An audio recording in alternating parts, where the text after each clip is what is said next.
Hello friends, विवा food रेसिपीमध्ये आपले सगळ्यांचे मनापासून स्वागत। आज इथे आपण बनवणार आहोत झुणका। मस्त असा झणझणीत झुणका बनवणार आहोत।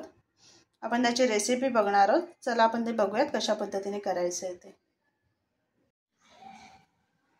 इथे मी एक मोठा कांदा चिरून घेतलेला आहे, भरपूर सारी लसूण, कोथिंबीर घेतलाय खूप सारा, एक वाटी बेसन घेतलेला आहे, मसाला घेतलेला आहे, घरगुती मसाला आहे, हळद घेतलेली आहे, हिंग, मोहरी आणि जिरं आणि इथे मीठ घेतलेलं आहे। आता आपण फोडणीची तयारी बघूया। इथे पातेला गरम करत ठेवलेला आहे, त्याच्यामध्ये आपण तेल टाकून घ्यायचे।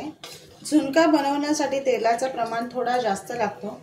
जेवढा आपल्या भाजीला लागतो त्याच्यापेक्षा थोडं जास्त आपल्याला झुणक्यासाठी लागतो। तेल गरम झालेलं आहे, आपण त्याच्यामध्ये मोहरी टाकून घेऊया।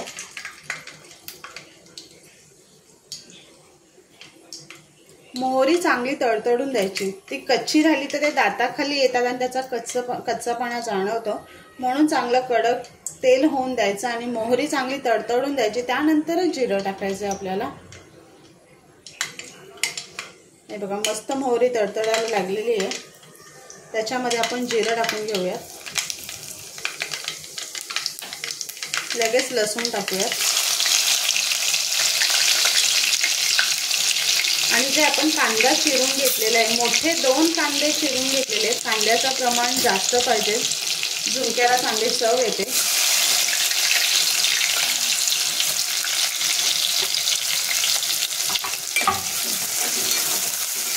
कांदा आपण छान असं परतून घ्यायचे।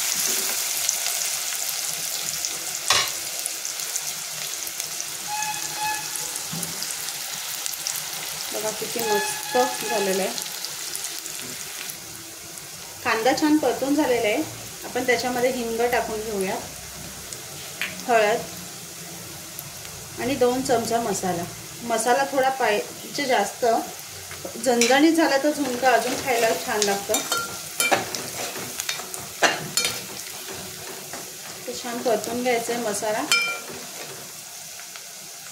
आणि त्याच्यामध्ये आता आपण जे बेसन घेतलेलं आहे ते थोडं थोडं टाकून आपल्याला ते मिक्स करायचं। एकत्र एकदाच नाही करायचे, थोडं थोडं टाकून आपल्याला ते मिक्स करून घ्यायचं।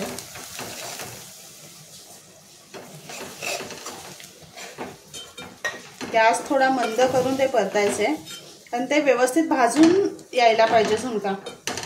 जे बेसन आहे त्याचा कच्चापणा जाणवायला नाही पाहिजे, म्हणून ते व्यवस्थित असं भाजून गॅस बारीक करून घ्यायचे।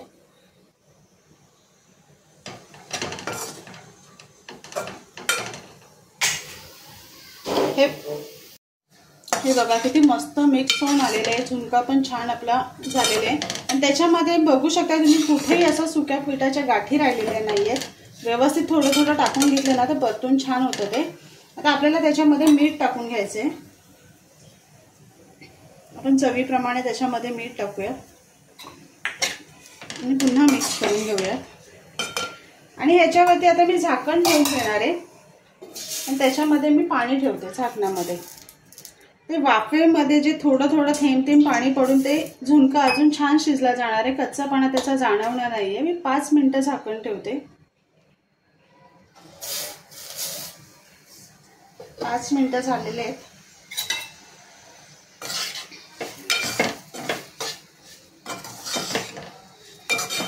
ती मस्त झालाय, बेसनचा असं मस्त खमंग सुटलेला आहे। स्वाद एवढा मस्त येणार आहे ना त्याला। तर त्याच्यामध्ये आपण भरपूर अशी कोथिंबीर टाकून घ्यायचे। कोथिंबीरचा पण स्वाद खूप छान लागतो।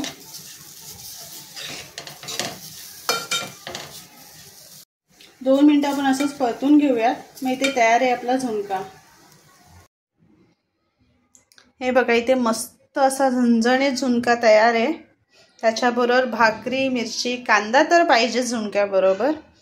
तर नक्की बनवा आणि सांगा कसं झालंय ते। आणि असेच आपले नवनवीन व्हिडिओ बघण्यासाठी व्हिडिओला लाईक करा, शेअर करा आणि सबस्क्राईब करा। चला तर मग भेटूयात पुढच्या व्हिडिओमध्ये।